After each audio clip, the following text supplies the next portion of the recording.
Yan po. Nasa ilog ng Isak. Ayan, naglilitsyon ako. Nasa bundok kami. Naliligo. Sulit, ang layo. 2 oras biyahe. Ano, grabe. Sarap. Naglilitsyon kami. Ligo na daw. Ang daming food. Ano? May mais pa oh. May mais pa niluluto. Gusto mo nga? Mais. Mais. Gusto mo? Luto na. Mainit. Ayan, plastic.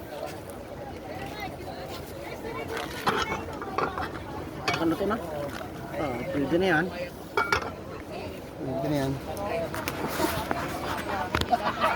May suman at saging. May bibingka pa yan, oh. May bibingka pa. Sa baba ng bundok. Ayan. Lakas ang tubig niyan. Ito sa dulo.